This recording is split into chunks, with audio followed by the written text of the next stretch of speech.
Momentum. Oh, man! Into the heart of the hooks the leg.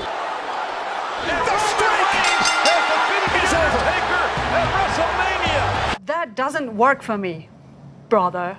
The streak should not have ended. Ending the streak was one of Vince's worst booking decisions. The fans didn't want it to end. The Undertaker did not want it to end. Selfishly, would I have liked to have gone, 25, 26-0? Of course. I mean, that would have been probably the greatest record in all of, wrestling. So why, Vince? Who else possibly could Undertaker work with and at that time give back in the biggest possible way he could to help someone be a star? One person whose time was there at that moment, who Mark thought, okay, this is it. That'd be Brock. I don't think Brock needed that win. I had no problem doing it, obviously.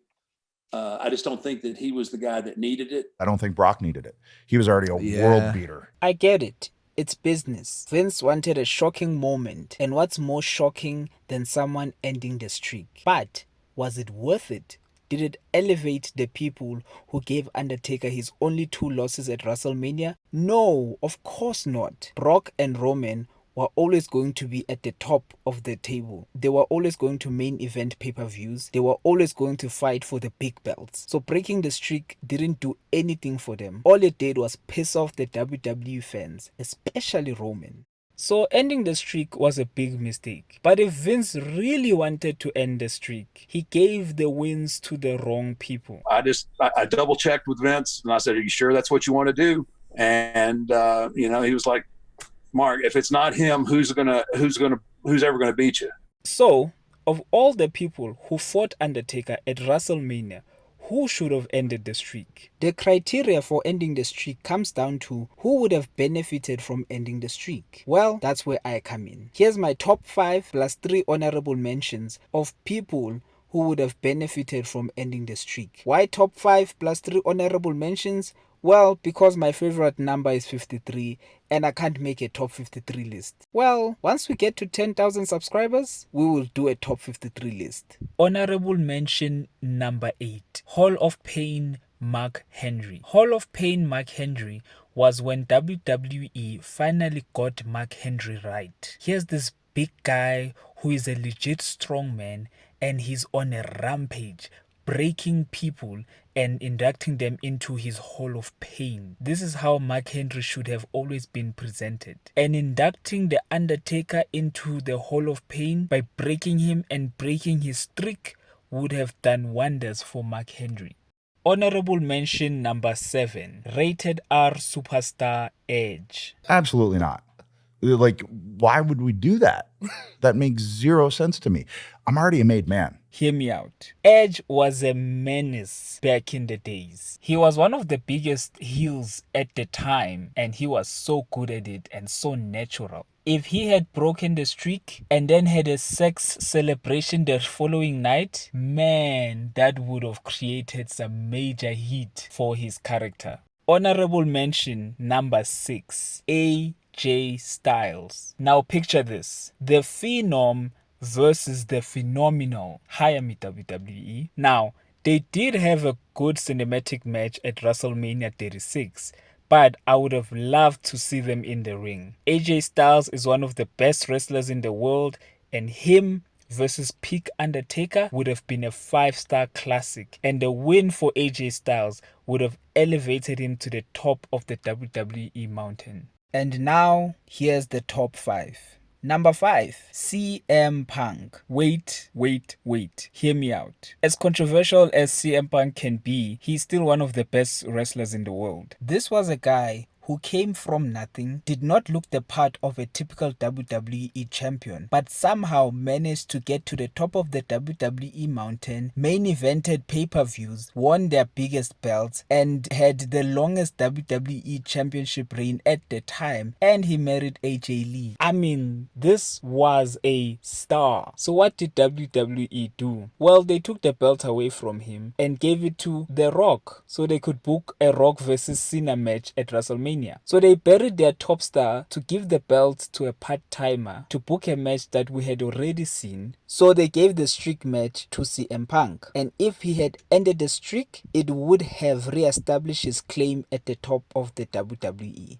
Number 4. The Legend Killer Randy Orton. Legend versus Legend Killer. Now, Randy Orton has the most decorated career in WWE history. But in 2005, he was this young 25-year-old who had a lot to prove. His Legend Killer gimmick was really something special, and if he had managed to take out the biggest legend of them all, it would have elevated that gimmick and fast-tracked Randy's successful career at the WWE. Number 3. Bray Wyatt. This is someone who deserved to break the streak. Breaking the streak would have legitimized his character as a threat and as a main event star, because WWE did Bray Wyatt wrong by making him lose important feuds and destroying all his characters. Number 2. Kane. Not this one, not that one. Yeah, this one. The story writes itself. Sibling rivalry, revenge. Kane, the young brother of the Undertaker, who was led to believe that his brother killed both their parents in a fire that scarred him both physically and emotionally. He grows up to become this vengeful monster that is here to destroy his brother. I mean, come on, this is gold. And he achieves his goal by ending his brother's legendary streak at the biggest stage of them all. Come on, take my money.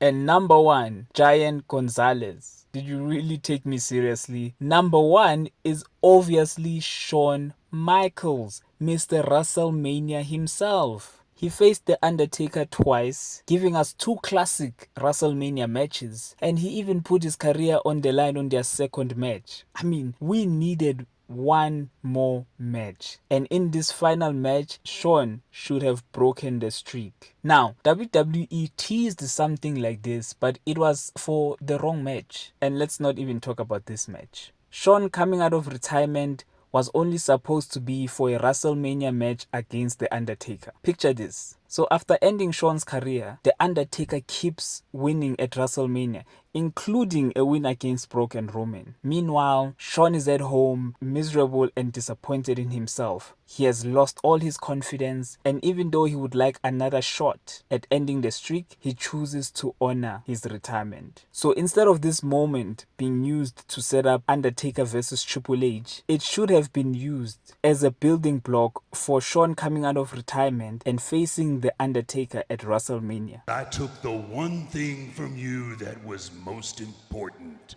Your career. Is that what you think? I've stayed retired out of respect for you. Is it respect or is it fear? Because if you had ever chosen to come out of retirement, there would have only been one person that you come for, me. And make no mistake about it, I would put you down all over again. In that WrestleMania, Shawn claims back his title of Mr. WrestleMania by finally ending the streak and riding off into the sunset as the greatest of all time. And that is my list. Now, it is obviously subjective, so if you have your own list, write it down in the comments. I am planning on making a follow-up video about wrestlers that never faced The Undertaker at WrestleMania who would have been perfect candidates to end the streak.